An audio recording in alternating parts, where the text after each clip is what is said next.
But I'm a simulationist, and I am now 100% completely on board with simulation theory, and that means that I cannot at all entertain uniformitarianism, which is entirely materialist. So let me explain, because some of you have asked about the uniformitarian deal and my staunch position against Graham Hancock. First of all, it's not personal against Graham Hancock. You have to understand the poison that is uniformitarianism. Uniformitarianism did not exist 300 years ago. 300 years ago, our naturalists, they weren't called scientists, our naturalists based their theories based off actual things they could observe and discover. They dig up things, they find a three-toed sloth next to a gigantic tusked boar in the same layer and strata of frozen mud that they find a saber-toothed tiger and a woolly mammoth. And they know, okay, well, the megafauna, all these species of megafauna live together at the same time. It's as simple as that. It's as simple as that. But real quickly, about 250 years ago, the establishment began setting out rules. Each rule had definitive assertions attached to it, and then tests that were supposed to support those assertions. Then those assertions were entered into the record as facts, and they built this massive chronology of the world based off circular reasoning. None of it was true, but they wanted to put together. Here's the best analogy. They gave everybody in the world a chessboard. Then they attached rules to each individual piece. As long as you follow those rules and you can move those pieces in that fashion, you can play the game. But if you don't use the exact moves that they have assigned to those pieces, you're not even worthy of consideration. We're not even going to comment on anything you do. And this is where a lot of people come into contact with the scientific wall. It's just a stone wall they give you. It's because you're not playing by their rules. You're not using their language. Therefore, they're not going to entertain anything you have. But I'm telling you now, the whole picture they gave us of the Stone Age is bullshit. The Ice Ages, bullshit. There was glaciation periods, and that's because by virtue of my own study of the vapor canopy and the studies of those in Glen Rose, Texas, and the 4 books from the 1920s, 30s, 50s, and 70s that were released on the vapor canopy, and by virtue of everything of Roger of Mud Fossil has brought to the table, I now understand. It wasn't Ice Ages that started these periodic histories. It was vapor canopies, and different vapor canopies can provide different magnitudes of life forms. This is why we have these variations in recent historical I want to call it fossil records, but they're not fossils. So my problem with uniformitarianism is that it promotes the idea of things that we cannot observe. Science is about this. This is about observing the world around us and reporting what we find, basing our conclusions off observations. But every practice of the scientific world violates that tenet. It has already been shown that every single method of relative dating methods has been proven false, proven errors. And the only way they can promote any in published books today is by practicing exclusions. The data that does not comport is put to the side. It's the exact same thing the pharmaceutical companies do when they promote a new medicine and then tell you that it's been approved. And in all these clinical tests, we had an 87.5% success rate in whatever. Yeah, that's only because you shelved the other 2,500 tests that killed the patient. So, yeah, uniformitarianism is a poison, because it restricts the mind from being able to make accurate assessments of the data. And if your assessments don't comport with the reasoning and the actual chronology that they give us, everything is hundreds of millions of years old. All these layers of strata, and they assign them to Devonian and Jurassic and Cambrian and Precambrian. But the fossils themselves disprove that. There's no development. The same life forms that are in their 100 million-year-old strata are the same ones today. Every bit of it's bullshit. Piltdown Man proves evolution was a lie from the beginning. But listen, uniformitarianism is what triggers me, Jason. And it's the reason why I can't listen to Graham Hancock. You guys respect Graham Hancock, and you know what? More power to you. He's opened up your minds, more power to you. But I've read Graham Hancock's books, and I'm telling you now, everything he says is 100% from a uniformitarian perspective. He is still on board with things being hundreds of millions of years old, with things being in the Stone Age, the Lithic, Neolithic, pre-pottery Neolithic, post-pottery Neolithic. All this is uniformitarian BS. And it doesn't comport with what we're finding. And this is where all the confusion lies. Now, Russell Carlson is the exact same way. Graham Hancock and Russell Carlson might be the best men in the world. And hey, we could drink a few rounds, laugh and joke and all that, but I'm telling you now, they're uniformitarians, meaning they're not bucking the system, they're playing by the rules. The rules set out by the scientific establishment are that you must present your data in this way. You must go by these dictates. These are the tests that have proven all these different things, which they haven't proven at all. They're almost all lies. Until they scientifically publish how you fossilize jellyfish at 700-foot depth of salt water, they'll never convince me of anything. So we have a problem. Uniformitarianism is the playbook of the establishment. The establishment wants to be able to make everybody look ridiculous if they don't play by that playbook. Graham Hancock and Russell Carlson play by the handbook.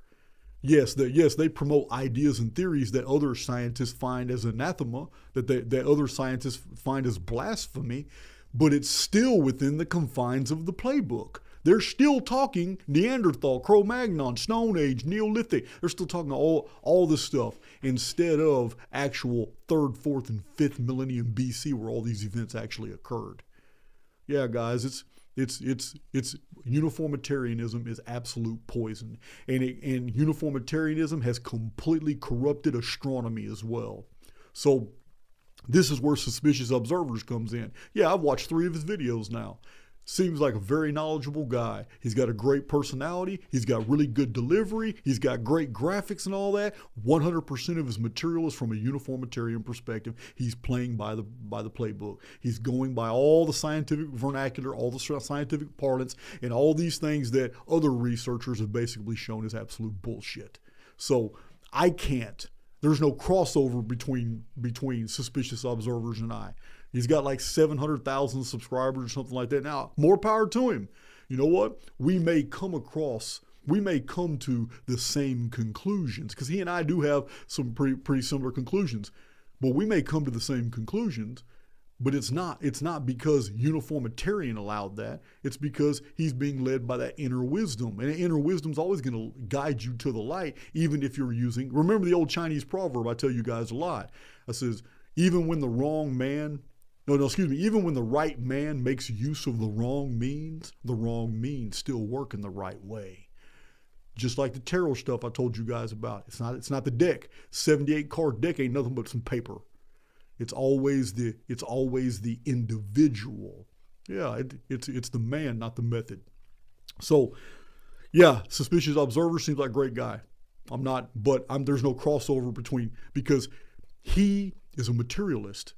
And that doesn't make him a bad fellow. That's by virtue of his education. He is a uniformitarianism. That's how he was educated. So he's going to keep his research within the confines of those dictates. But I can't. I'm a simulationist, and I know the entire sky is simulated. And all these things astronomers say are at great distances is not. That's a multi-tiered hologram that we're looking up in the sky. And none of those objects are actually solid. We are in a construct. We are confined here. Yeah, so there will never be crossover. So there, I hope that stops all the I hope you and Suspicious Observers get together. It's not personal. We see the world through totally different lenses. Therefore, our output is going to comport with that. I am never going to cross-pollinate the AIX data with uniformitarianism. I'm not going to do it, guys. Till the day I die, we will be in the AIX paradigm. We'll be free from that uniformitarian bullshit. Yeah, I just want to get that out the way, guys. It's nothing personal. Yeah, I can drink a beer with people who disagree with me. I can drink a beer with my enemies. It is absolutely nothing personal, guys. It's just there's no sense even talking if we're not even going to speak the same language. There's no sense in communication. All right. 2 questions on the deep state. What do you think about the deep state? Well, I'm going to tell you what I think. Same thing I've told you guys in prior videos. The deep state is the whole state. And the only time there's good guys, they don't last long. They don't last long. And most of it is for public, good guys just aren't allowed to rule. They're there to continue that hope. But you're an errant, you shouldn't even worry about it. So this leads to the next question. This was a very serious question by somebody. They said, why do the elite have to fleece the wealth if they already own everything? So that's really good. But it goes in tandem with other explanations from other questions that were asked in a very similar vein. You don't have a collar around your neck. You're not chained to another prisoner. You're not being led out to a former football superdome that's been turned into a blood sport coliseum. You're not forced to go out in the middle and then a weapon put in your hand and fight another innocent victim with an iron collar around their neck and fight them to death, and while 30,000 screaming elitists sit there and take bets on who's going to scream the loudest when they get hit with a sword, who's going to last longer, who's going to take longest to bleed out. That's not your life. So the reason I'm providing this analogy is there seems to be a lot of you who think that the world is as bad as it could be. Oh, it could be far worse. It could be far worse. I know I'm very free. Yeah, I'm an ex-convict, but I'm very free. I can go where I want to go. I can do what I want to do. I can go meet who I want to meet. I have many freedoms, and so do you. And so do you. Yeah, our rights, privileges, and immunity have been abridged, but most of the things that we suffer in life are entirely mental. We haven't even physically suffered the very things we fear. So,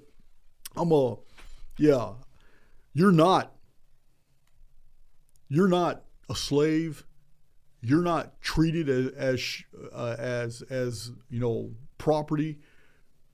That world hasn't you have no experience with that world. Now, many people in the past do. Ask the Slavs. Yeah, many people have had that life. So it's not being experienced right now, at least in most of the world. There's slavery in Africa.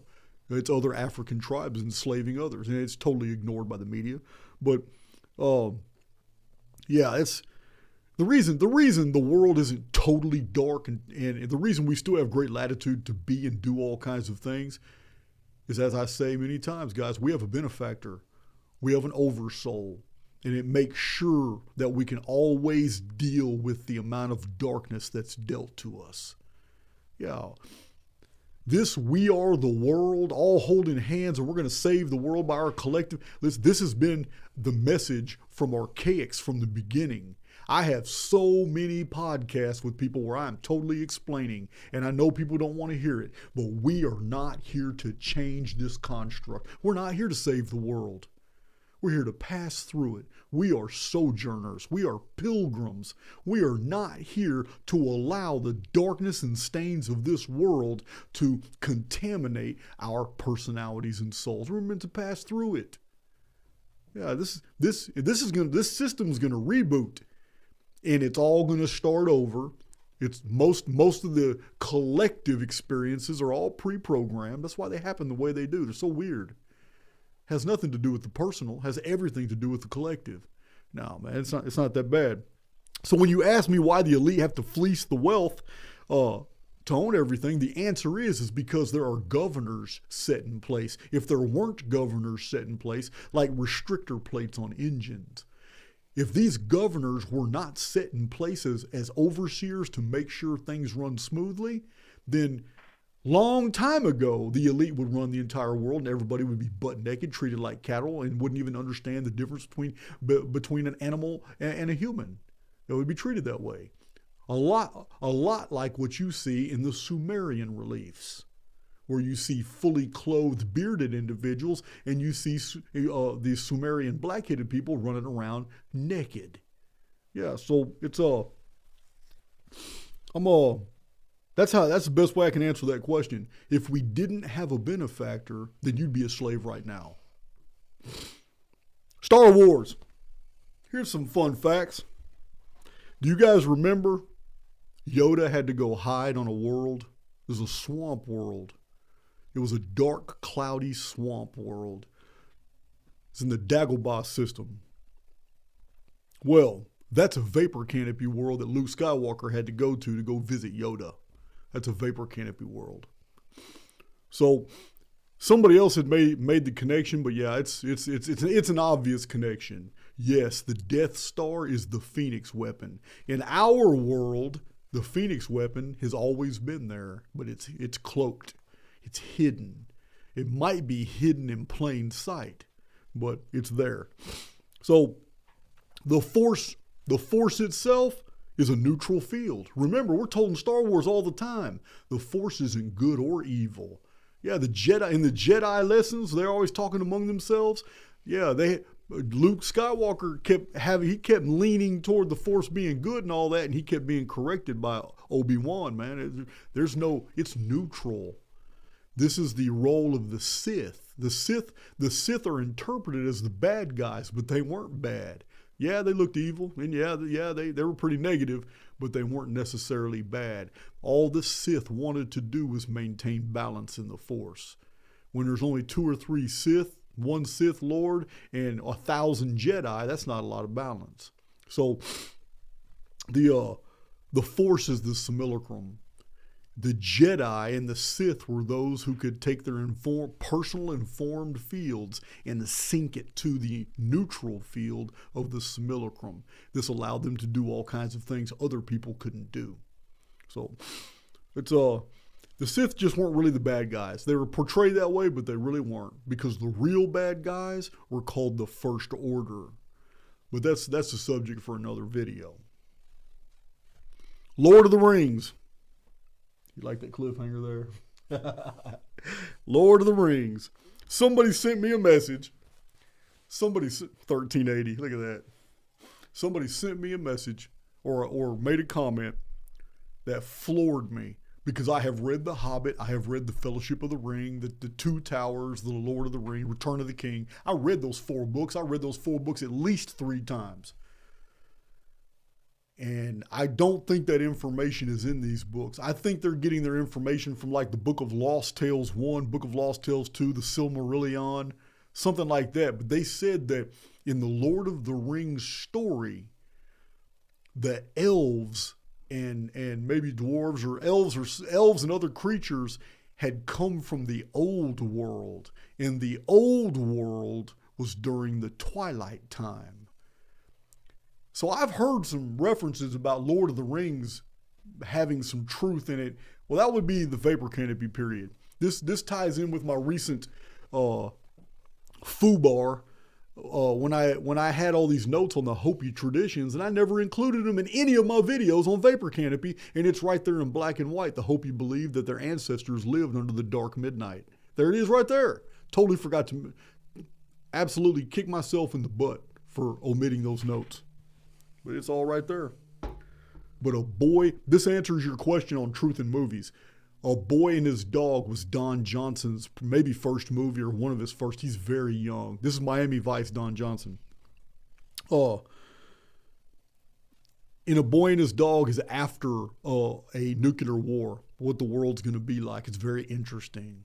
Well, when he gets to the end of the movie, he finds out the elite are hanging out, partying, having a blast. They got all the amenities. They're in an underground facility. So, not only did they prepare for it, they knew it was coming. Another one that's very connected to the Phoenix phenomenon, red dust, underground government scientific facilities, was Night of the Comet. Very entertaining. You need to watch the movie first.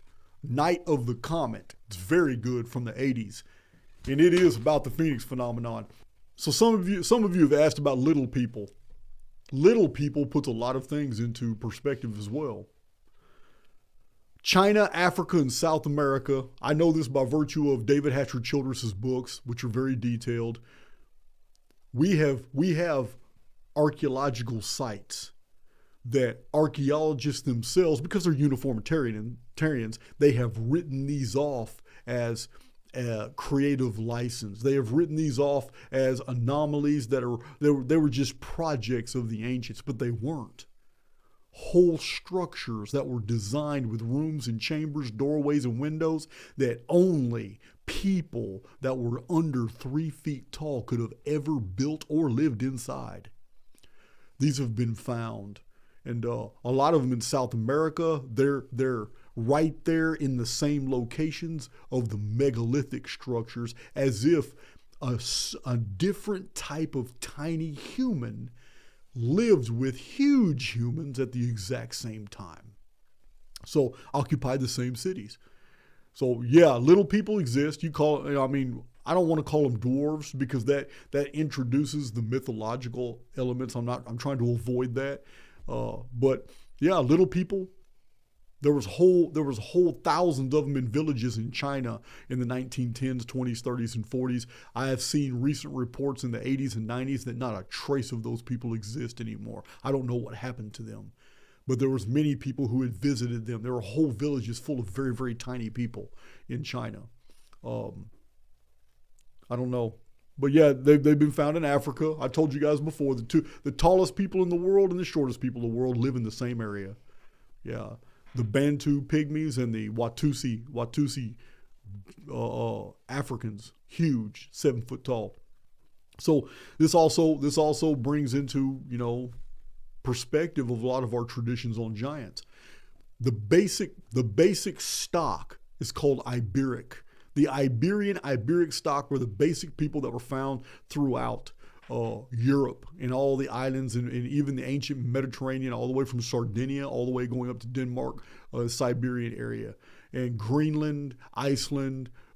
These Iberians were very swarthy skinned, very short of stature, dark hair, dark eyed. Vikings called them Skraelings, but these Iberians are the ones that were there when Caucasians landed on their shores in ships. So when this short-statured people sees these tall people bearing weapons and hears these dragons from the ocean coming that got 100 arms, they got 50 oars on each side, and these dragons are winged. You gotta understand, these old Phoenician ships, they had faces painted on the front of them. And they had their sails were painted. They looked like wings. It looked like sea monsters carrying men. And that's what the ancients saw. They had no frames of reference other than monsters. So they saw monsters that disgorged and vomited men. And those men came out of those monsters and then took over their lands. And this is the tradition that's found all over the world at different time periods. And they would have looked like giants. If you have Phoenician soldiers that are on average 5'8" to 6'9", and they're on disembarking ships and bringing supplies, and they got weapons and shields, and they go back and forth from this dragon that's floating on the water. Yeah, to the Iberian people, who are very simple Neolithic type people, that's the most complicated thing they ever had was a stone axe. And they see all this, and giants just invaded their land. Yeah, you're going to feel like, if you ever fought somebody who was over a foot taller than you, you're going to feel like you're fighting a giant. It's just the way it is. That doesn't mean there wasn't real giants in the past. I'm just saying we need some perspective. Not all traditions of giants actually are real giants. So somebody else asked, oh man, I'm about to be an iconoclast with this one. Why is there no bathrooms in many of these gigantic stone structures? Listen, You you don't have to believe me. You can do your own homework, do your own research. I know that some people think it's a real mystery that there's no bathrooms in all these different places and all that. And it's really simple. For a long time in America, and I'm pretty sure Americans got it from Europe and all that, but for a long time in the 1700s and in the 1800s, they dug a pit for sanitation. Then the pit had a foundation of wood put over it. A hole was cut in the wood. Then an outhouse with a bench with a hole in it that you sat on was built over the hole. This is exactly why there's no bathrooms in any of these stone structures that we find from the 1600s, 1700s, and 1800s. It's because they used outhouses. And when that pit got full, they put a torch to the outhouse. And they burned it and buried it in its ashes, put dirt over it, and it was done. And they dug another pit. And they put another foundation over it. And they put another bench with a hole in it. It was all easy to make. And they put 4 walls and a roof on it. And that was the next outhouse. Outhouses were always very temporary. And the fate of all outhouses was to be burned in the ash pits covered with dirt and moved to the next outhouse. This was ancient. And this was old sanitation. It's not a mystery to me. So that's why.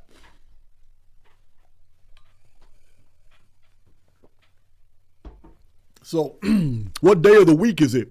Is it possible to know? That's a really good question, but I'm telling you now, it's impossible to know. And the reason why is we have at least 4 times when the seasons were out of sync with the mechanical calendars that we had developed. Therefore, days were added. Like in 1582, I believe 10 days were added. But there's been 4 different times since Roman times that the calendar has had days added to it or taken away in order for the observed calendar to fall back in line with the experienced seasons. So it's not easy. Even with the leap year, it's not easy. It's still an imperfect system because the day is 365.25 days. The year is 365.25 days long. It's not easy. The seasons fall out of sync after time. We have no idea if this is the real Sunday, and nor does it even matter. The reason it doesn't matter is because the Shabbat was Babylonian. The Shabbat did not derive from Sumer. They had a sexagesimal based system. It was all based off the importance of 6, 60, and 600. Remember, the 600 was the Anunnaki Ner chronology. So this sexagesimal system doesn't comport at all with the Shabbat system. And remember, it was the Babylonians who demonized the Anunna and created all kinds of legends that weren't true and didn't even call them by their name Anunna. They called them Anunnaki. So it's the Babylonians were the ones the Babylonian priesthoods had totally turned history into a way to make money. And when the Jews were in captive in Babylonia, they had access to the Babylonian libraries, and they had taken from those libraries everything they could, and they put together their own version of the Babylonian histories. But when they did it, they included themselves as the major key players, and they made the world centered at Jerusalem instead of Babylon. Yeah, this has all been laid out by scholars. Greater minds than I put all this together. Some of you should look into Albert T. Clay. Really good books from almost 100 years ago. So, that covers that. Tunguska event 1908. I do have a video. I can't remember what the name of the video is. It's one of my very first videos. It's probably within a dozen. My first 12 videos is the Tunguska event of 1908. In that video, I explained that it couldn't have been a comet and it couldn't have been a meteor. Whatever it was seen by the locals and recorded by Russian scientists who went to the site before it detonated in the sky and destroyed 50 square miles of trees, blowed apart like matchsticks. And then the pressure from the wave blew people off their feet 100 miles away. It affected barometers in England. This happened in Tunguska, Siberia. The detonation started beautiful aurora veils all over the world. Whatever happened, the locals were very, very specific that it couldn't have been a meteorite and it couldn't have been a comet, because when it was seen in the sky, it changed directions twice, started lowering itself, and then detonated. Okay, that's all I can tell you. I can't, you come up with your own theory as to what it was. But when it blew up massively huge. Trees are tough. So 50 square miles of trees, and we have the photographs today. They're in my video, blown apart like matchsticks. It's crazy.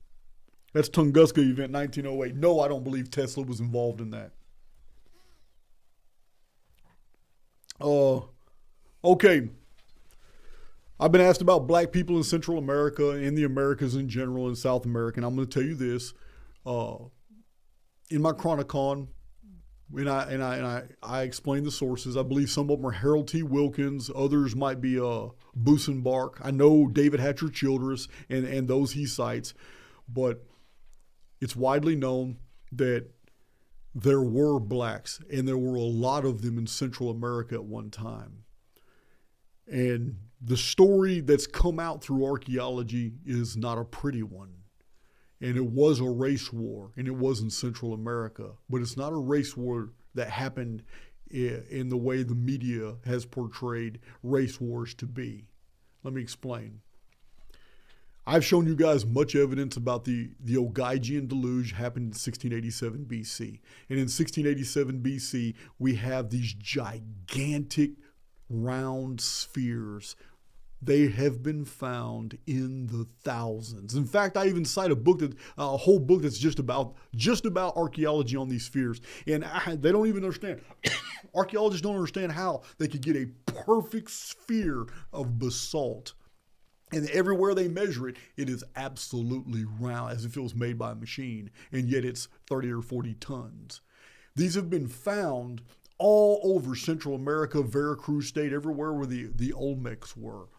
Well, these round stones have been found in the thousands, and they were there. They're very ancient. Many of them have sunk into the ground, and there's been people who theorized that these were earthquake dampeners, that they absorbed the shock of earthquakes, and that they were once on pedestals before they had sunk into the swamps and jungles. But they were once on pedestals, and when earthquakes were about to happen, because of the high crystalline basalt, they would actually hum. And people would have hours in advance to know that an earthquake was coming, because earthquakes aren't just sudden, they build up in resonance. So these spheres were all over the Olmec areas, the Olmec cities. So flash forward, 1687 BC, that world gets destroyed. Most of these spheres sink into the ground. A lot of them are irretrievably lost. But almost 2,000 years later, we have a situation after 31 BC, that area of the world, the Olmec cities are laid waste or destroyed. I even mentioned it in my Mormon video yesterday. In 31 BC, we have the sky dragon over Egypt, the Battle of Actium, we have the tumultuous sea, the earthquakes in Greece and Judea. It's when the Essenes were pretty much ended, and their culture was ended by an earthquake, and the Dead Sea Scrolls were trapped in the caves of Qumran from 31 BC. We have this. It's this period of time when ancient America was laid waste and destroyed. Now, here's the really interesting thing. These researchers that I just cited found reliefs that tell a story. In those reliefs from this destruction in 31 BC, we find that this is really weird. This goes to the Uncle Sam statue Not only the Uncle Sam statue, but the reliefs show bearded Caucasians wearing backpacks. And those backpacks have sophisticated tools that they're spraying stones with. And it looks like people are shaping rock and stones. And it shows that the ruling class in Central America, when the cataclysm took off, the ruling class was specifically Caucasian. And they're shown in these, I believe they were Phoenicians.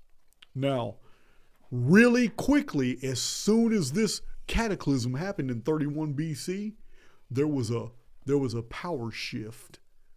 Whatever happened, the indigenous blacks came in and started killing off all the Olmecs. This is what happened. This is what the reliefs, this is what the data shows. The indigenous blacks from that region, who were evidently not a part of the Olmec culture, came in and took over. And the Phoenicians or the Caucasians or whoever they were captive of the blacks. And the black population forced these artisans to use those backpacks and equipment to change the shape of several, not all, because only a few of them have ever been found, but changed the shape of some of those spheres that were still above the ground. And they changed them to the faces, like Negroid faces that you see today. The African stock faces you see in Central America in the Olmec ruins. We see this in the reliefs. This has been published. Black African type people took over. And for a period of time, they ruled, and they had the Caucasian artisans turn those spheres into their faces. Now, there's thousands of these spheres, but there's only a few faces. They didn't stay in power long, because what happened next is pretty graphic. What happened next, according to all this data and the reliefs that I've seen the pictures in David Hatcher Childress's books. What happened next was the return of indigenous Native American cultures coming back to that area, but now they're coming back with reinforcements. An army invaded and they took no prisoners, and it's in the reliefs. They tied up the Caucasians, they tied up the black Africans, and then they chopped them in pieces, and it shows their arms and legs all in different pieces. This is in the reliefs. This was their fate. This is what happened. This is where the stone faces come, the African-looking stone faces come. They were in power for a while after this cataclysm. So yes, they were there. Where they had come from, I don't know, because we have older traditions from the Inca and it's very obscure. We don't have a lot of details, but I think it was Pachacuti the Fourth. You don't quote me, but it's one of the Pachacutis. I want to say Fire Jaguar. It's in my Chronicon. There is a reference in Incan texts. It shocked the Inca, but the Inca found themselves on a battlefield being opposed by an entire army of blacks. And they were just as shocked as anybody else. But we don't have a lot of details about that, but it's in Chronicon as well. So, yeah, they were here. There's no doubt. Where they had come from, if they were operating out of North America or further up in Mexico, I just don't know. We don't have the details. So, somebody named Azrael asked if I'd allow somebody to read my mind. I don't know why you would ask that, but I don't have any problem with it. I'm not going to put my brain in, I'm not going to let anybody hook anything up to me. Azrael, I don't know what you mean, really, read my mind. I'm not going to let anybody do no Vulcan mind meld on me or anything like that. I don't have a problem with it because I have absolute faith in my acuity and my cognitive abilities. I'm not worried about somebody trying to read my mind. If you wanted to read my mind, just do it. Just do it. But if you think I'm going to allow you to hook any cables up to me or anything like that, that's not going to happen. Yeah, I don't. If it's something purely psychic, then it should be able to be done at a distance. Because really, I mean, this is a quantum reality. This is a quantum field that we're in. And in essence, there's really no distance between us. So there shouldn't be any barriers to a psychic if they wanted to read my mind. Somebody else asked a good question. What value Was Liber chaos to you? Do you practice chaos magic? Absolutely not. I don't. The descriptions and operations of our reality that are put forth in Liber Chaos were shocking to me. When I read this, I was like, wow, this is so... It was from a totally different perspective. It was a chaos magician's perspective. But it's exactly what I read in Subquantum Kinetics when I put that data with, like I said, Ishak Bentov. And my research is into Tertium Organum by P.D. Alspinski. Yeah, my education guy, I've been very forthcoming about my education and how I put together all this information. I mean, I wasn't on board with simulation theory, although all these researchers provided everything I had needed. I just didn't really snap into it until I had my motorcycle accident. And somebody in the comment section asked me how long ago that was. I started my YouTube channel 3 years ago. No, excuse me, I started my YouTube channel over 3 years ago. I released one single video about the Phoenix phenomenon, and then I did not release another video for a year because I had a motorcycle accident right after that video. And it changed my whole perspective, and I had to go back through all my data, and I had to reassess everything. And it was not an NDE. I never left my body, but it did wake my ass up that this reality is far more complex than the things that I feel through my avatar. So, yeah, my very second video was simulation theory. That's what it's called, simulation theory. So now, guys, I have been very specific. We have daydreams, we have fantasies, and they never come true. We spend our lives thinking about all kinds of things that never come true. The simulacrum is a neutral field, and it understands that many of the thoughts in our minds are just that, pure thoughts, and nothing ever comes to fruition. The difference is when the avatar starts moving in the direction of the thoughts that are projected by the individual, then the simulacrum's neutral field kicks in and starts patterning and building the very reality tunnel that you started to construct. Yeah, it's very different. This is thought is nothing. Thought is just that. The more you think, all the simulacrum is gonna do is provide more opportunities for you to do nothing but sit there and think. Same phenomenon with writer's block. A woman sits in front of a computer, in front of her laptop. She wants to write something. She sits down wanting to write something. She can't get her first chapter started on a novel, and she's already put the whole story in her head is already there. But she can't get started, and it just sits there. The longer you sit there staring at a screen will perpetuate the phenomena of a reflection of that very activity. You will continue to sit there. You will continue to have writer's block.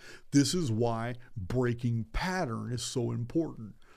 When you get stumped in life, when you just stop moving forward in whatever you're doing, if you're trying to produce videos for YouTube, you content creators out there want to produce good videos for YouTube, the worst thing in the world you can do is sit there and try to think about what good topics you can do. That's the worst thing. The best thing you can do is go to a library and just start looking around, and I promise you within 2 minutes, you're going to see a book that's going to trigger you, and you're going to have a whole video already built out in your head, and you're going to rush home and do it.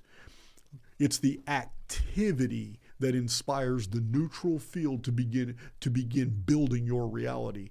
It is not sitting and thinking. Sitting and thinking is the worst thing you can do. All it will perpetuate is more opportunities for you just to sit there and think. The more we study in anthropology all the belief systems around the world, we don't find hardly anything about a belief in beings among the stars and beings. No, we find almost everything points to underground. There was all kinds of, there's some type of cave entrance in a forest or in the mountains or in the hills, the Durgar, the dark dwarves, the elves, the realm of Niflheim, Shambhala. All these places were underground. It's the fairies and the trolls, they all came from underground.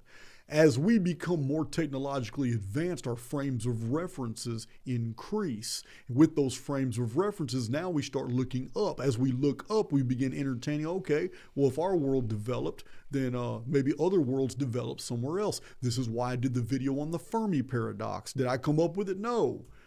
Scientists have long known that if their uniformitarian worldview is accurate, then they should have already come into with a tremendous amount of data proving extraterrestrials exist. That's why the scientific world calls it a paradox, but it's not a paradox. Uniformitarianism has boxed themselves in. And yet, the modern scientist realizes it's a box. That's why they call it a paradox. Yeah, guys, there's no evidence whatsoever anything comes from the sky other than materials that rain down on us. All the deception, all these things that are deceitful to us, all the misinformation about UFOs and all that. UFO is simply unidentified flying object. But the UFO accounts are always of things coming in and out of the ground, in and out of mountainous areas, and in and out, ask all these navigators, in and out of the oceans, in and out of the sea. The underworld is inhabited. All the traditions say there's all kinds of underworlds that are inhabited, but we don't have any evidence of anything coming from the sky or space. We don't have any shuttles dropping out the sky. You don't see any Arcturians getting out of some type of shuttle and saying, hey, we got a capital ship up here hidden on the other side of the moon. We just want to let you guys know that we're going to try and guide y'all into 5D consciousness because you look like you're having some trouble over here in 3D. So no, we don't have anything like that. We don't have drop ships, capital ships. There's nothing in the sky other than like some type of machinery that's very unusual. And I have videos about that as well.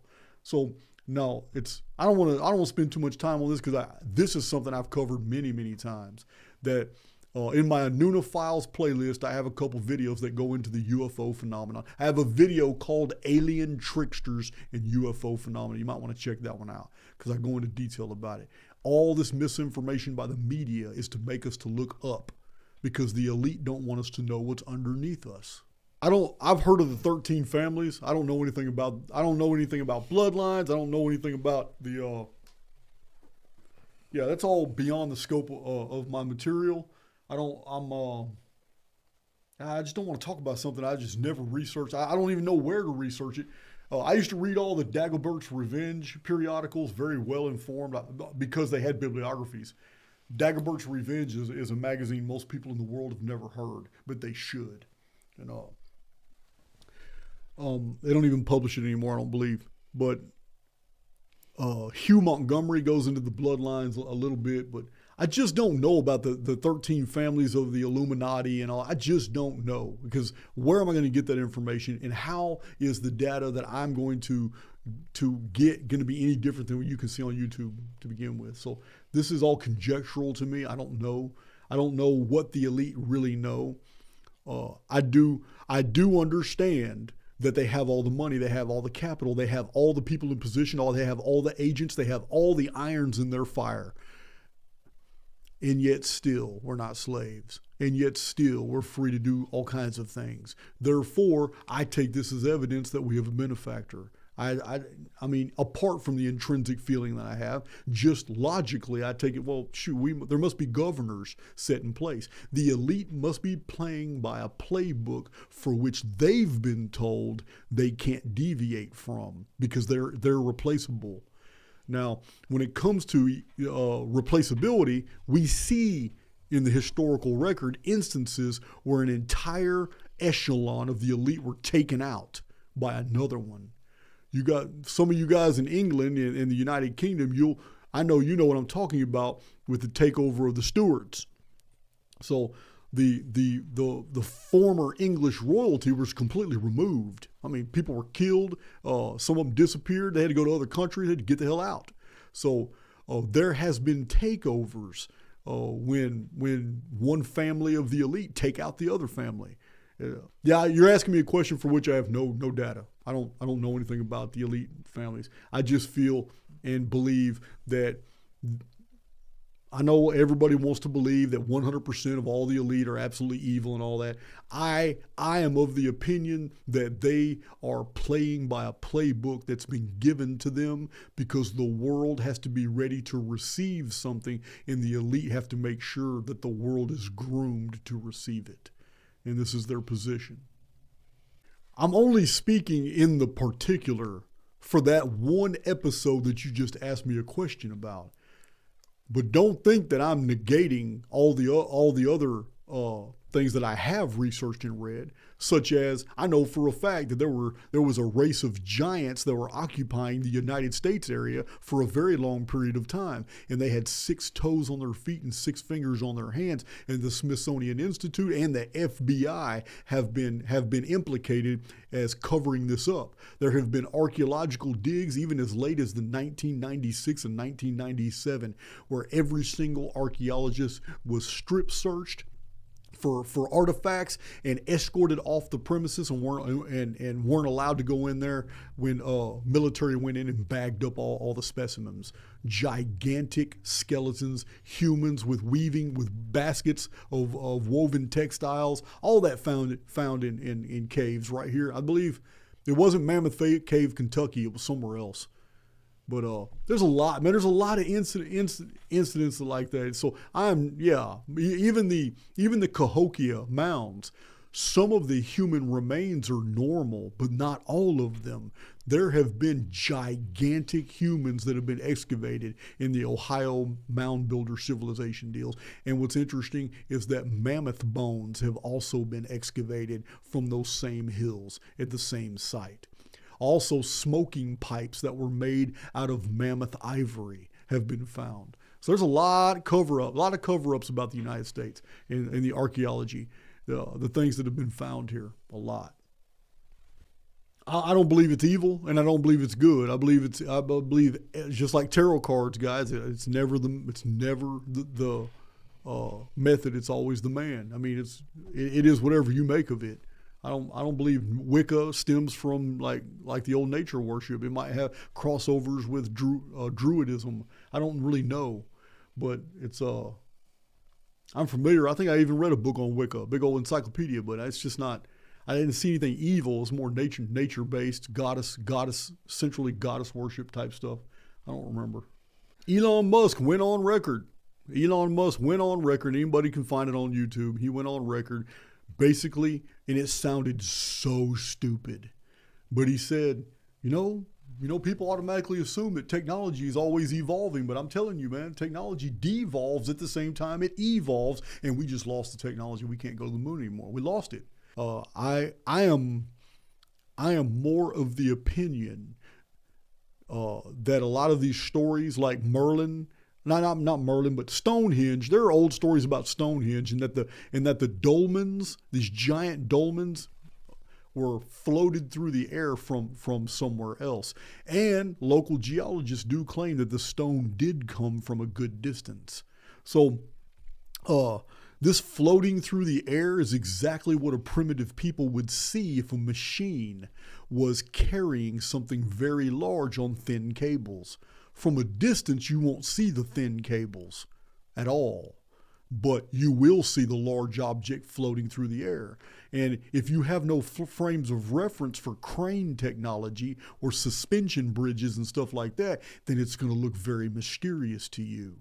And you would only see these things from a distance, because if there was a work crew using vehicles and machines like the tracks on Malta and petrified tracks in Texas reveal, those tracks didn't just appear. Something mechanized moved through those areas and created those tracks. Therefore, technology is nothing new. So remember, guys, it's also my theory that the Great Pyramid wasn't very difficult to build. It was done with something far more advanced than CAD technology. But it was done by machines. So, I'm not levitation. I'm not real big on the whole vibration levitation. Not until you show me. People got all these ideas about these things, but we're not doing them today. The only genuine mystery that we have today that's verifiable is Coral Castle. But there may be an explanation to that that hasn't been released to the public, that we really don't know. It may be a genuine mystery, but that I know a bunch of you know about Coral Castle. That is mysterious. We don't know how he did it. Jason, you have said the elites are not what we think they are. Like, maybe not all bad. They seem pretty psychopathic. But could you expound? Okay. One, I just want to bring a couple things to your attention. I want to turn this away from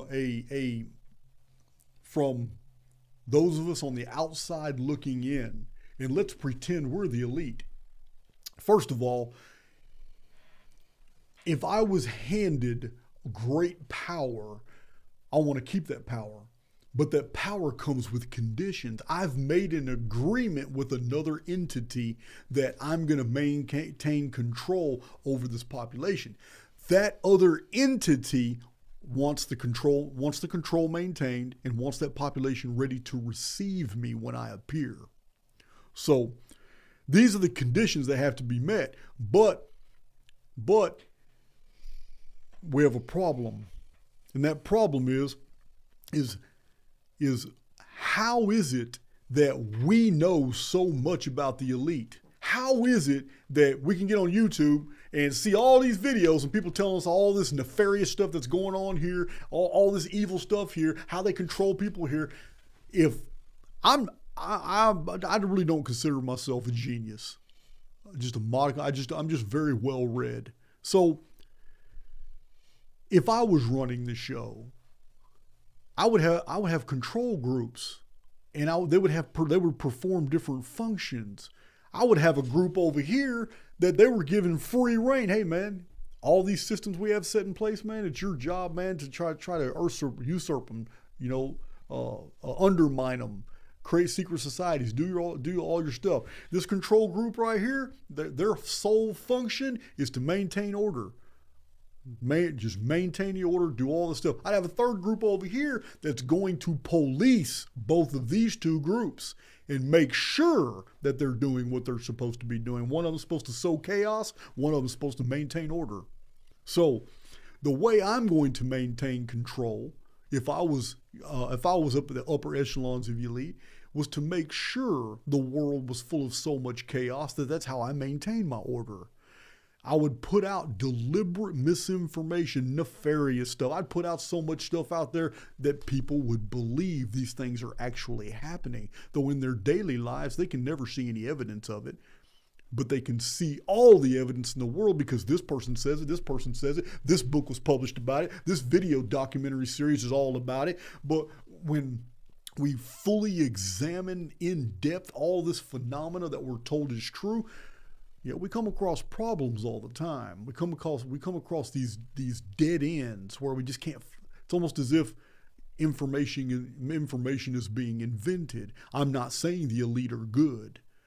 I'm not saying that at all. I'm saying that there's a lot more happening than we're privy to.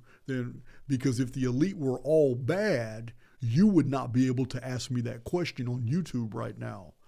I would not be able to release all the videos that I'm doing right now. There is nothing else that makes sense to me other than the fact that there is a group that maintains chaos. There's a group that maintains order. Then there's an overseer group that makes sure both of them are doing their job. And then the overseer group itself is controlled. That's where it gets weird. Well, who's at the top of the pyramid? I don't get it. Because if I was ruling the world and I wanted to maintain absolute iron fist dominion, I would never allow all these other theories out there. I would never allow all these other opinions out there. I would never allow all these freedoms. I'd never allow all this stuff. No. There's governors set in place. And for that to be true, then that means we have a benefactor. And that means, the more I think about it, this whole entire scenario of us against them, of the elite and the rest of humanity, this is a Shakespearean play. All the world's a stage. And the more I think about it and cogitate on all these anomalies, the more I realize they're there for me to distract me. I'm just passing through. I'm just a pilgrim, and this world wasn't designed for me. I was never meant to be here to stay. There's nothing for me in this world to acquire but experiences and maturity. That's it. So yeah, It's just nothing else makes sense to me, and I've put a lot of thought into it. I do not believe the majority of the stuff I see about the elite did this, or they're doing this, or they're promoting this, and here's their new. Yeah, I'm a wicked overseer, but I'm gonna publish my agenda for the whole world to see. Yeah, it's I'm not buying into it. It's they're trying to get the collective to stay in a fear-based programming mode, because as long as the majority are all vibrating in a fear-based deal, it's easy to control them.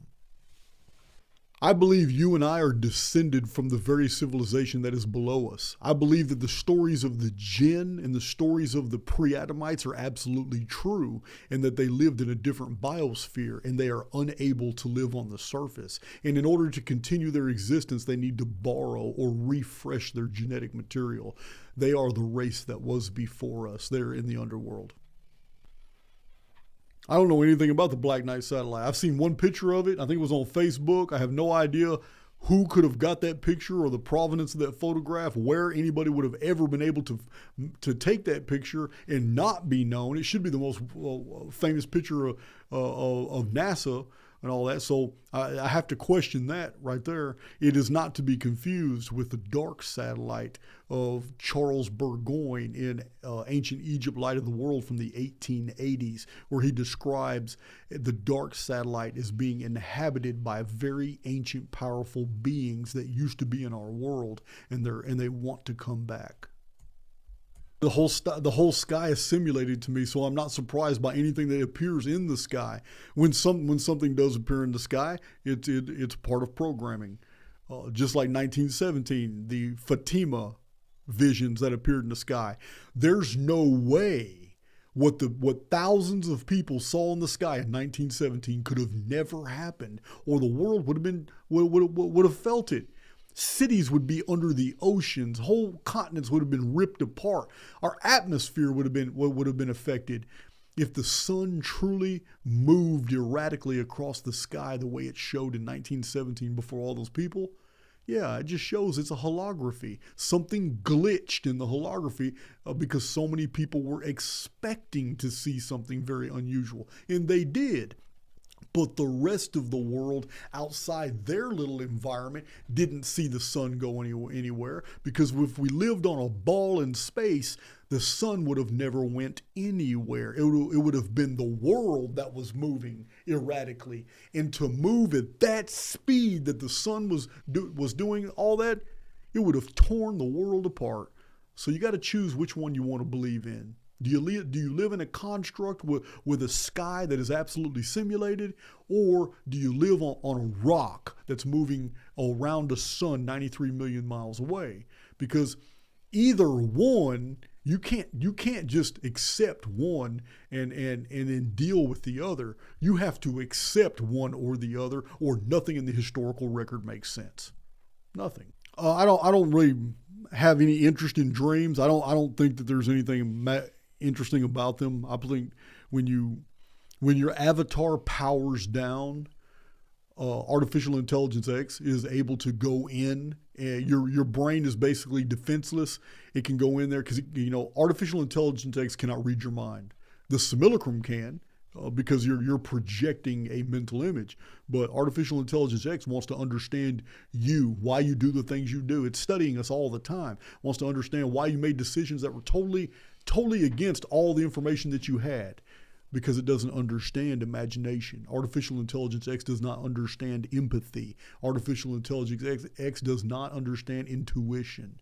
The three main things that show the spiritual being is intuition, imagination, and empathy, and these are mysterious to artificial intelligence X. It can only guess our behavior based off the things we've done in the past. So it's when you go to sleep and your avatar powers down, it goes in there and it's able to assess some data, probably not a whole lot, but it's always studying us. And when we dream, that disconnect, when the avatar powers down, that's when, your dreams are the absorption of material in the thought field.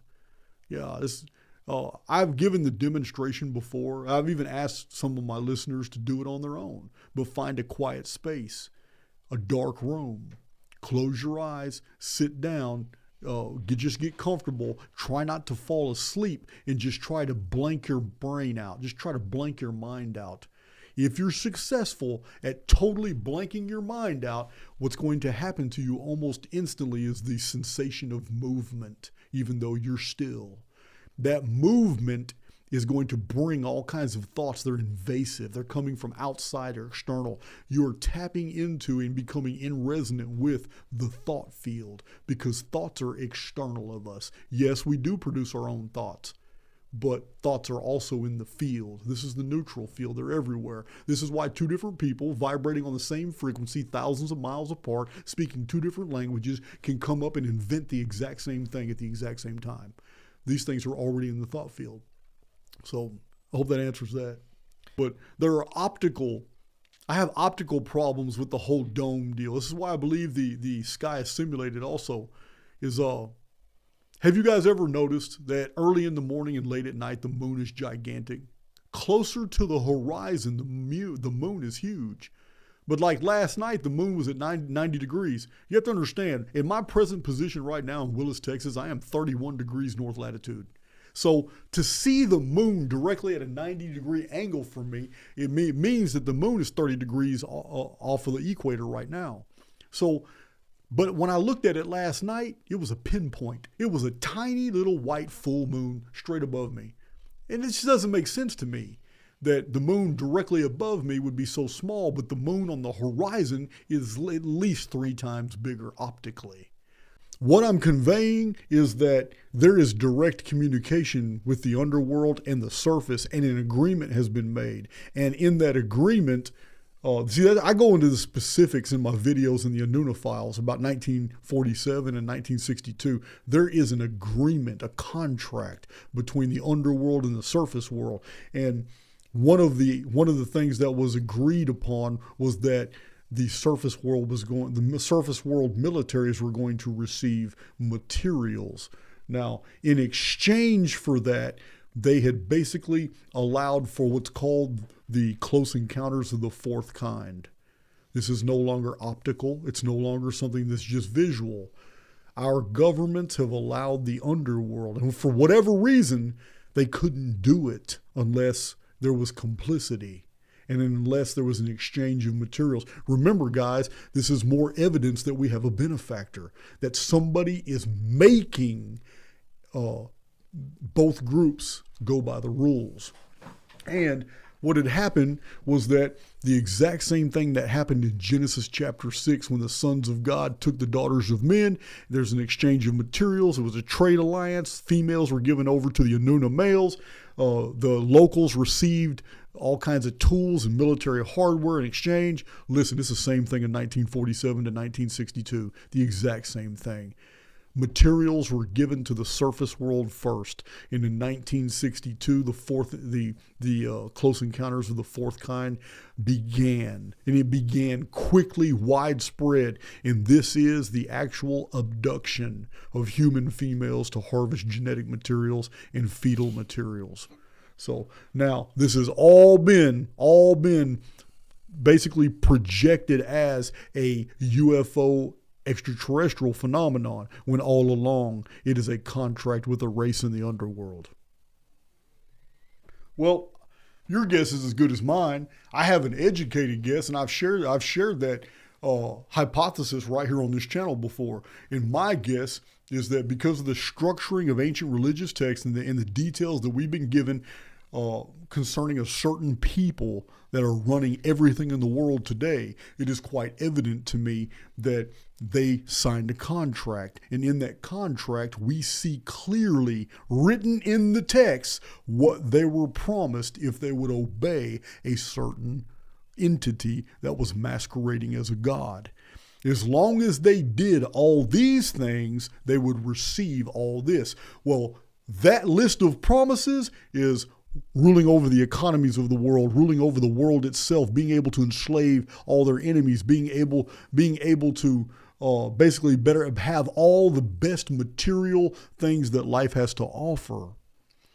Now, they did not choose any of the spiritual stuff. Everything in their list of promises And prophecies is all materialistic, involving receiving all the inheritances of this world for following this deity. They did that, and they are doing that today. I've got a lot of videos that go into this. We don't have to name them. You all know most of you know who I'm talking about. But they signed the contract, and that's why they are able to do all the things that they do. It's also why you can't name them without being in trouble. So yeah, these are the people that have signed the contract, but they're still not the elite. They're just puppets. The elite are in the underworld. These are the people who have signed that contract to be basically the shepherds over the rest of humanity. They've been given that position. And these are the people that most people call the elite, but they're not. They're really just the puppets. It's all these puppets. They have to hide. They have to hide. Not every 138 years, but they have a tendency of knowing that every 552 years it gets really, really bad, and that's the big Phoenix phenomenon events. That's also divisible by 138. I show all these charts on how this works out. Somewhere down the line, they knew the exact year 1902 was the Phoenix year, but somewhere down the line, they've lost track about when the big one was supposed to come. They were predicting 1902. They got it wrong. It did happen in 1902, but it wasn't the big one. So, it's that's why they continue to keep their power. That's why they do what they do to humans, because they have secured for themselves all the best things in material reality. Have all the best residences, the best companies, the best. Yeah, they don't work. These people don't work. They're not. You don't ever find any of these people in the labor pools. You don't find any of these people doing any of the trades. Never carpenters or sheetrockers or anybody in construction or any of the fine trades. These people don't work. These people all work jobs that allow them to siphon the wealth from other people. This is what they do. And this is the contract they signed. This is the type of God they serve. The reason they continue to do it, according to my idea, after putting all this together, is because they saw exactly what we're in right now, this construct, and they realized that it's a loop. And being a loop, they realized that only at a small, distant period of time in the future was there a break in that loop where everything reset and they started back over. And they knew we were in this dilemma. And they knew how hard it was to be a part of that exodus that gets out every loop period. Every time the period loops, a small percentage, those who have awakened, they get out. So they were confronted with a situation. Would you like to be the masters of every loop period? You can be here every time the system loops, and you'll stay here forever because the system just keeps going on and on and on and on. Or would you like to try and actually mature spiritually and be something else, but it's going to come at great cost? You're not going to be in those positions you have. You're not going to have that affluence and wealth and pleasure. Now you're going to have to work for the things you want. And it's only a small chance that you'll actually make that loop. You're going to have to go through the whole thing again multiple times before you reach that spiritual maturity to where you'll become one of those who make the actual exodus before the next loop reset. So, having been confronted, now I'm answering your question now, having been confronted with two possible scenarios for the future, these people opted to take the one that would allow them to be masters over basically the whole existence. They just, well, you know what? We're just never going to escape. So we'll just stay here and be masters through every loop. And this is what they've done. And this is why they're very good at what they do. So, that's the choice they made. So they stay here. And this is why the number of those who are evil only grows. It does not diminish. Remember, guys, I am a critic of Ice Age theory because I am not a uniformitarianist. And I have so much data on my channel showing how uniformitarianism, evolution, and natural selection are just total bullshit. However, I do believe in the glaciations. The problem is that our modern science has compounded the two as if one is evidence of the other, and they must be researched distinctly apart. glaciations are real, but they're not proof of ice ages.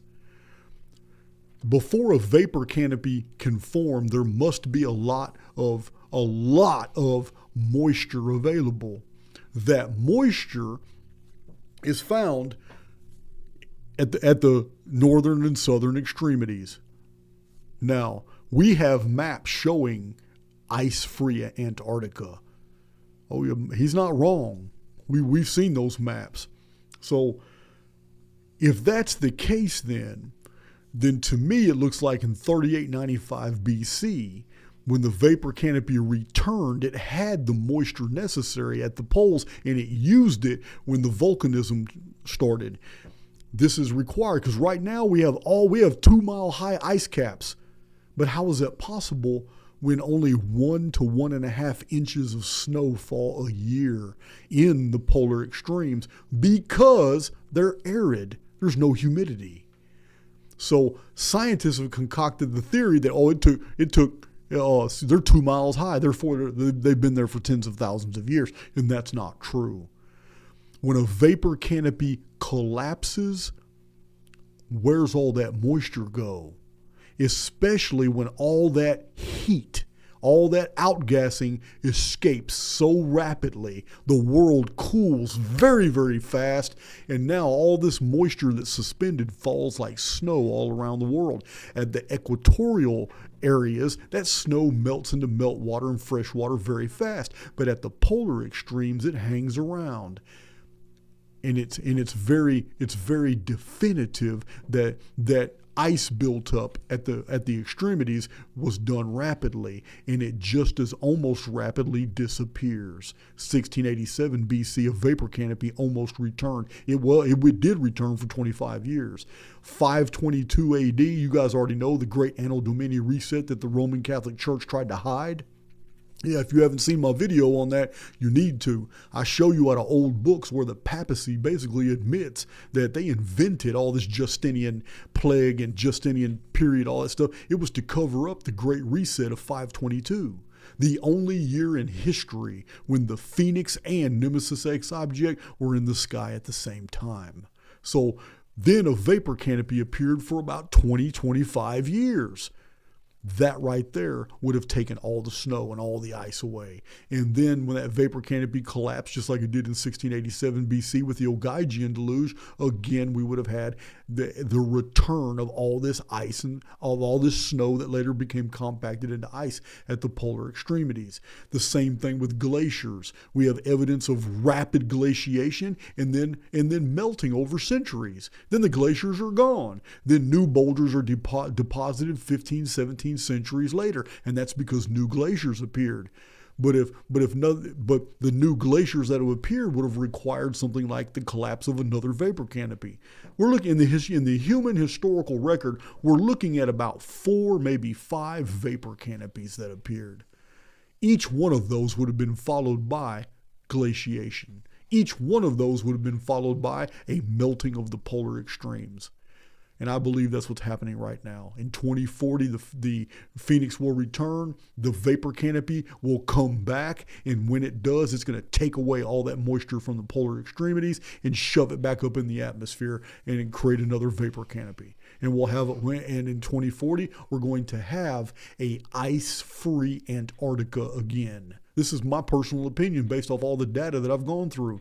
And this is why the Antarctic Treaty is in place, because it's already known by our governments that all that real estate is going to come available fast. Yeah, guys, this is, like I told you, my very first video from over 3 years ago is about the Phoenix phenomenon. In my very first video, I told you guys that the elite already know all these details. Listen, it is far beyond my ability to elucidate my suspicion.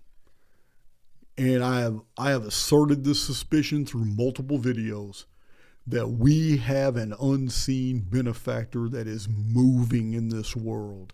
Whether it moves through enlightened individuals or whether it's a phenomena that actually creates a barrier of insulation around certain individuals or whole groups.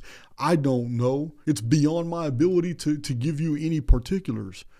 All I can do is tell you that nothing makes sense in this world outside the context that agitators from the underworld have for very long period of time been messing with us and controlling us and all that. But they're opposed by something they fear. And whatever it is that they fear just happens to be protecting us. There's no way in hell many of us should be able to say the things we say in a world that is controlled by total evil. There's no way. And there's no way that many of you could be living such happy, just joy-filled lives that you lead in a world that is controlled by such nefarious personalities. No, there's this compartmentalization, this alternate reality of a benefactor force that opposes this negative default programming, this dungeon programming, this demiurge, archonic programming, whatever you want to call it.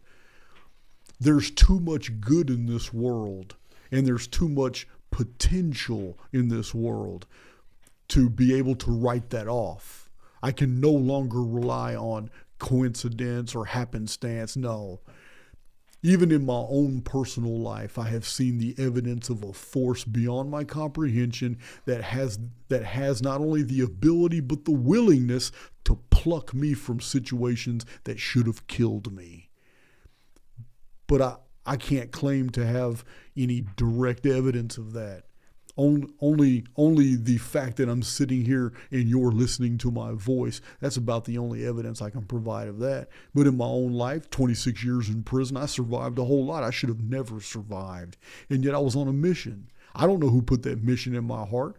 I spent sometimes 15, 16 hours a day reading and writing and editing and memorizing and rewriting and just compiling all this information and data. I don't know what instilled that in me to do all that, but I did it. And there are people that do good in the world today, and they're virtually unopposed. And yeah, there's a lot of wickedness and evil in the world.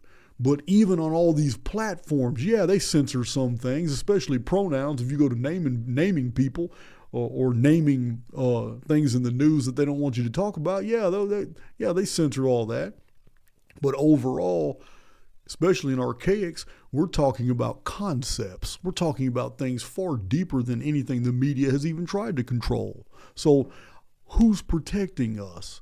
Where is this coming from? Because I know it's there. And I'm not just talking about AIX. There are many truthers out there, and there are many people who are absorbing all this information like you guys listening to our voices.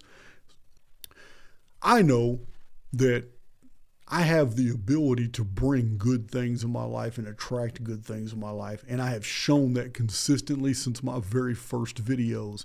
And I have taught you guys exactly how you can do it too. And yeah, I still get those smart asses. I still get those smart asses talking about anytime I go to complaining about something wrong in my life, I get those smart asses that talk about, why don't you do this? And this will happen because this is what you teach. You know what, man, I don't have any patience for that type of smart-ass behavior. Not when I have exhibited so much evidence of how my life has changed, employing the very principles that I teach and practice. Aside from the shadows on Plato's cave wall, I really don't have any experience with the shadow people. But because I do promote the idea that we live in a simulated construct, then shadow people would not be anomalous to me. It would just be another phenomenon for which I have not experienced, but can probably find context in other people's realities. It's just not a mystery to me.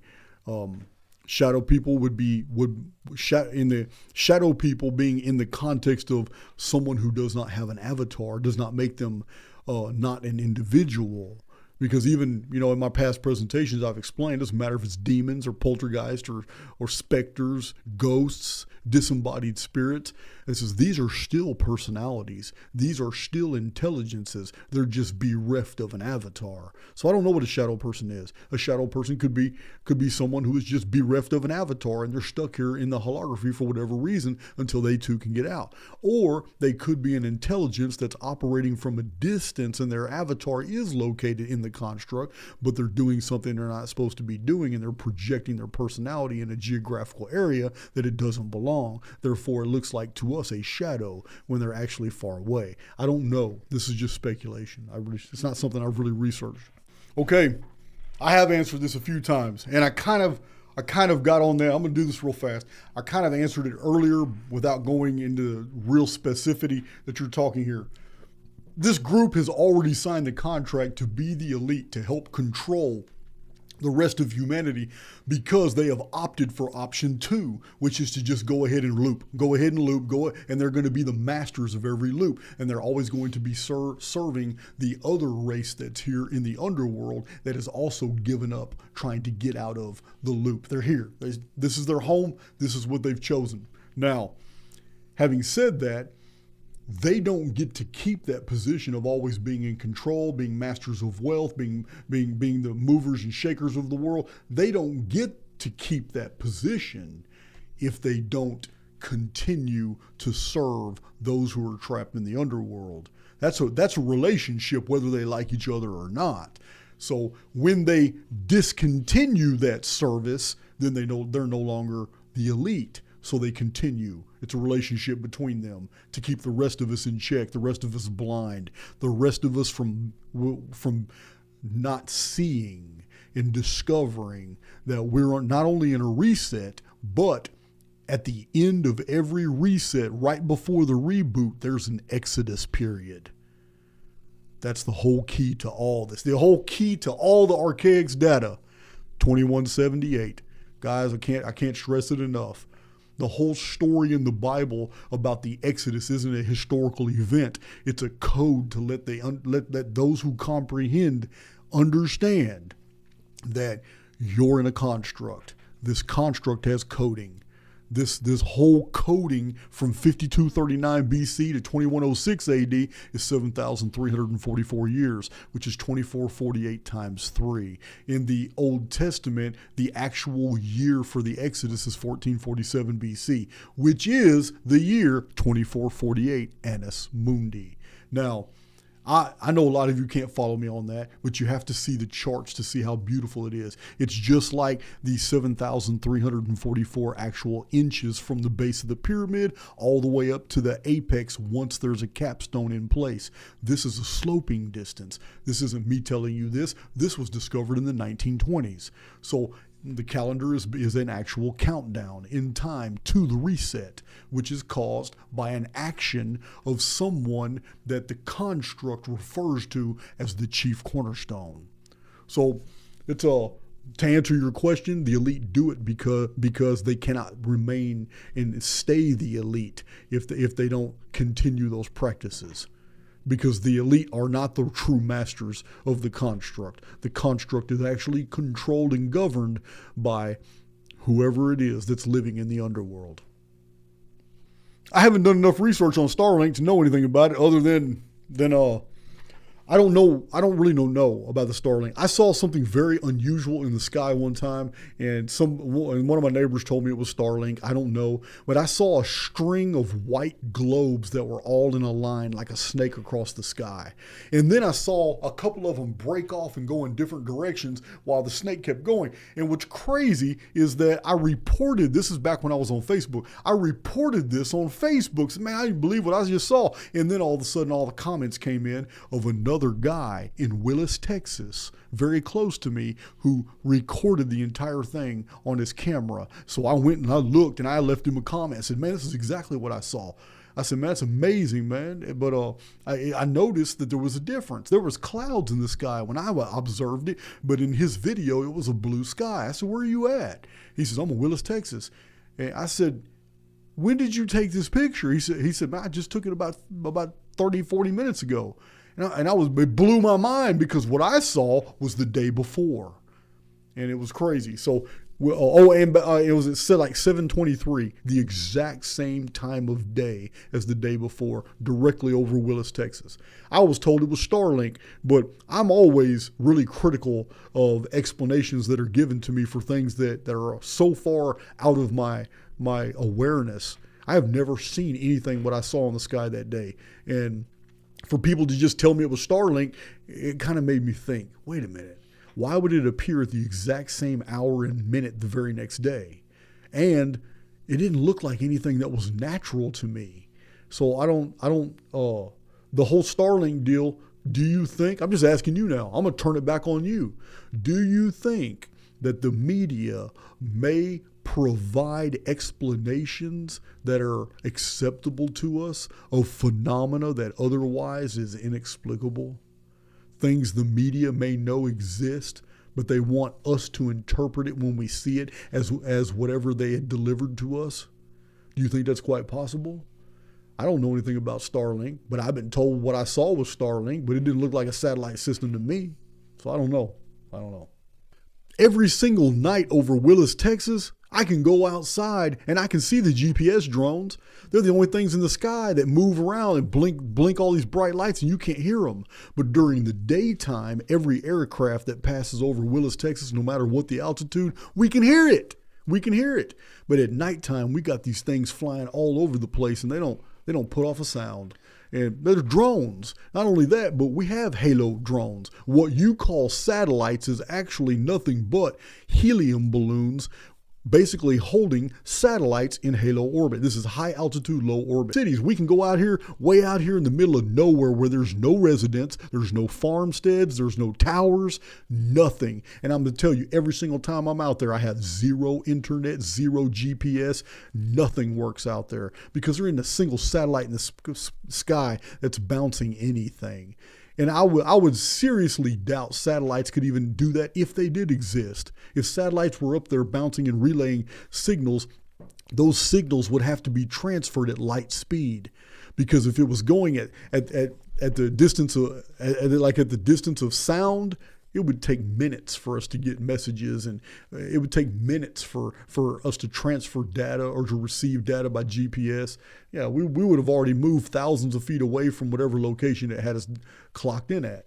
I'm not on board with it. I'm just, every single thing in the sky is simulated. So if you're still in the materialist mindset to where you actually believe NASA is doing all the things they said, if you still believe that in 1969 we had the technology to go to the moon, put men on the moon, if you still believe today that humans can pass through the radon belt and not get fried, and that somehow we're special when monkeys are not, and they got cooked with dogs and mice, then you're probably, I don't know what you're doing on my channel. Because I really don't. I understand you want to come here and learn and all that, but this is a significant detail that you need to really consider before. Yeah, I don't understand. I just don't understand how you can mix the two paradigms. I am so far removed from any belief that NASA's doing anything that it's saying. It is a black ops intelligence agency. It is not doing anything but promoting the idea that space is somewhere that we can travel when we can't. That's an impenetrable barrier, and what you're seeing is a stellosphere. It is all holographic. You guys realize there's been a huge shift in how telecommunication companies actually promote their cell phone technologies now, right? You guys have seen the shift. I mean, anybody can do a little research, and you'll find real quick that in the 1980s, 1990s, and early thousands, it was heavily promoted by AT&T. When Southwestern Bell broke up into multiple different telecommunications companies, they always promoted in their commercials that they had the best service because they were using higher quality satellites. This was in the commercials all the time. They specifically wanted us to believe that the cell phones were connected to satellite services. You don't see anything like that anywhere in the media anymore. You haven't seen anything like that in at least a decade. They don't even infer that cell phones have anything to do with satellites anymore. Why? What changed? You already know that Sanskrit as a written language is very, very old. So you also know that the Sumerian logographs are very, very old. But we have also found these Sumerian pictograms, and there's not much difference from the old Chinese ideograms. We have I will say this. Excuse me. There has been an agenda of anthropologists to basically promote a uniformitarian idea of the development of different written scripts, and it's all falsified. And in every instance, they've been able to stretch that date back a little further than the evidence shows. They've taken those liberties every single time because they want to show that language developed over a long period of time, but that's not what the evidence shows us. We have a pre-cataclysm world from 3895 BC to 2239 BC and no written languages at all. During the vapor canopy, whatever technologies were employed was how we conveyed our information. Then this epic cataclysm reset the entire world, decimated the populations, 2239 BC. Then we have all these symbol text, all these that slowly developed, and then somebody came in and standardized them, and we have cuneiform. And different cultures had their own, kind of cuneiform. Cuneiform of Assyrian, Neo-Babylonian cuneiform was not the same as Sumerian cuneiform. These were not the same as the Canaanite cuneiform. These were not the same as the Amarna period cuneiform of the 377 Amarna tablets that were found in ancient Egypt. So what we have is the post-cataclysm evidence of Sumer and basically the Sanskrit being among the oldest. And then they developed into a myriad of other languages. But I can't answer your question because the oldest was before the cataclysm. But there are no representations of what it was because it was entirely technologically recorded. We don't have actual material things we can look at. Their technology actually rendered whatever their knowledge conveyance is on, probably through holoscreens or something like that. Remember, I'm 100% on board with a very technologically advanced civilization in the pre-flood world. The world of the vapor canopy, the Genesis 1,656 years, wasn't like the world that we've been told in the history books. Our history books have always been written and conveyed to us in the frames of reference belonging to the cultures at the time of the compositions. But this is only because so much time elapsed from the cataclysm all the way to the date those texts were written. Yeah, for everything that I have found, when looking at David Hatcher Childress's findings, at Jonathan Gray, and looking at what's that guy, man? Thor Heyerdahl, Lenormand, Kingston. I mean, the more we study the ancient world, the more we find that we are today basically a perfect reflection of a world that existed in the ancient time that was completely wiped out. And we remember the end of that world as the Great Flood. Probably one. There's probably just one down there. But it's just like the United States is a civilization, but it's got thousands of cities. Well, that one down there is going to be the same way. It's going to have a central hub. It's going to have a place that it's calling a capital, but it's going to make sure that, and I've said this in prior presentations, I've given examples about these hidden libraries, is that they're going to make sure that they have copies of their basically the templates they need to rebuild their infrastructure is all going to be at separate facilities. This is a practice the U.S. military does. They'll bury all kinds of hardware in oil vats and all that stuff and put it away for the future and map it out. So if anything ever happens, like a cataclysm or something, survivors will be able to dig up these things and find all kinds of stuff that's in oil vats. and begin to rebuild their technology. I can imagine whole satellite caverns that are absolutely packed with everything they need to start manufacturing and refining, and copies of libraries. They may not be the original text, but they're copies of whatever's in all the other libraries, and they equally distribute all these materials in different sub-cities all around the world, for the reason that it just can't be determined which facilities are going to survive a really hard reset. I'll give you an example. No one would have ever been able to anticipate in 1687 BC. No one would have ever been able to anticipate that the Andes Mountains was going to shove over 60 ancient cities at 12,000 feet elevation in minutes when the Phoenix phenomenon occurred. No one had been able to see that. No one in Ponape, the Carolines, Yap in the Pacific, these basalt cities that are out there under the water, half submerged. Some of them go into the interior of islands. No one would have ever been able to anticipate in 1687 BC, when this occurred, that their whole civilization would have sunk below the ocean just like that. Same thing with Easter Island. Those giant heads on Easter Island were not built on such a small island. No, that island was vast. It was a continent sized. It may have been connected to South America. They would have never anticipated that their island chain would have vanished, and that only the biggest island would remain, and it had those heads on it around that volcano, Ranuraku. So they would have never anticipated this. And ancient India, anybody who was living in ancient India in 3895 BC would have never anticipated, if they had cities there, or if they had built in the underworld to hide from the Great Reset, the Phoenix Cataclysm that was going to happen in 3895, and if they hid in India, they would have never anticipated the creation of the Deccan Traps.